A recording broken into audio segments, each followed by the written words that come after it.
آپ نے پچھلی قسط میں دیکھا کہ بغداد پر منگول لشکر کی لشکر کشی کے نتیجے میں معصوم اور بے گناہ لاکھوں مسلمانوں کا قتل عام ہوا اور شہر کے مختلف حصوں میں آگ بھڑک اٹھی، دھواں آسمان کی طرف اٹھ رہا تھا۔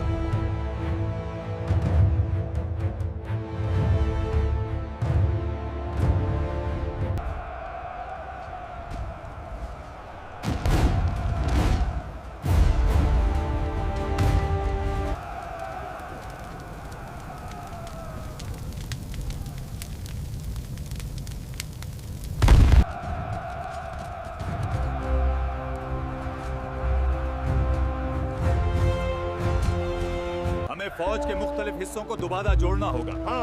محافظین کو شہر کے داخل مسلمان سپاہیوں کی تعداد دن بدن کم ہوتی جا رہی تھی۔ بازار، مدرسے اور رہائشی علاقے سب اس طوفان کی لپیٹ میں تھے۔ حالات یکسر تبدیل ہو چکے تھے، مگر ابھی بھی مسلمان سپاہیوں کے قدم لرزے نہیں تھے۔ ڈٹے رہو، صف نہ توڑنا۔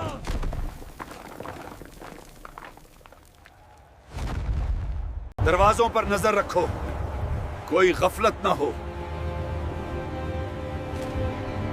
ہم ابھی قائم ہیں۔ محاصرہ سخت ہوتا جا رہا ہے، ہمیں ثابت قدم رہنا ہوگا۔ ہر فیصلہ شہر کی تقدیر کا حصہ بن رہا تھا۔ خلیفہ المعتصم گرفتار ہو چکے تھے، مگر امید ابھی باقی تھی۔ آج ہم قسط نمبر 5 میں دیکھیں گے کہ اس محاصرے کے بعد بغداد کا کیا حال ہوا اور خلیفہ کی رہائی کے بعد خلافت کس طرح دوبارہ مستحکم ہوئی۔ آئیں آج کی قسط دیکھتے ہیں۔ 10 فروری 1258۔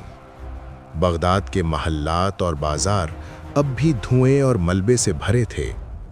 ہلاگو خان کی افواج شہر پر قابض ہو چکی تھیں۔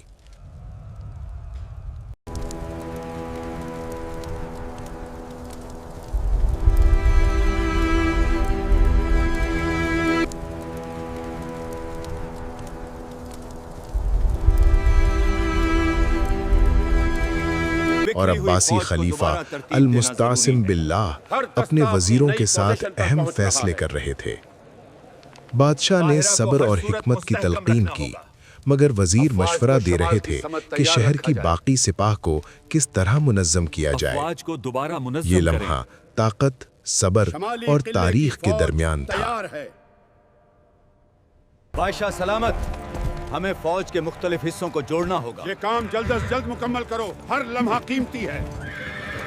بچی ہوئی فوج کو قلعوں میں جمع کرنا ہوگا۔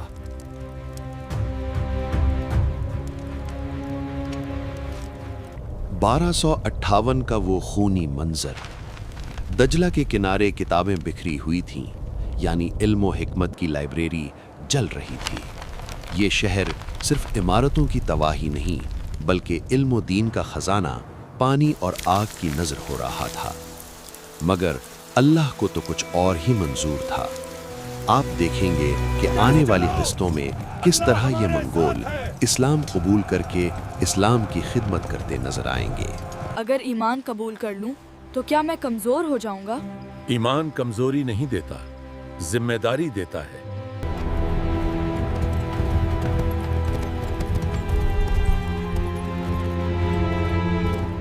جب سیاسی مراکز ٹوٹتے ہیں تو معاشرے کی اصل قوت علماء اور صوفیہ میں منتقل ہو جاتی ہے۔ خراسان، نیشاپور اور ایران کے علاقوں میں علماء و اولیاء نے عوام کو روحانی رہنمائی دی۔ فرید الدین عطار اور نجم الدین قبرا کی قربانیوں سے لوگوں کے دل مضبوط رہے۔ خانقاہیں، مدارس اور درس گاہیں تباہی کے باوجود روحانی تسلسل کو برقرار رکھ رہی تھیں۔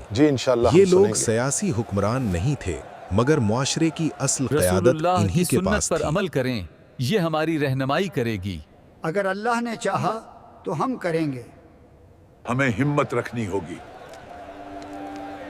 اللہ کی رضا میں صبر ہی ہماری طاقت ہے۔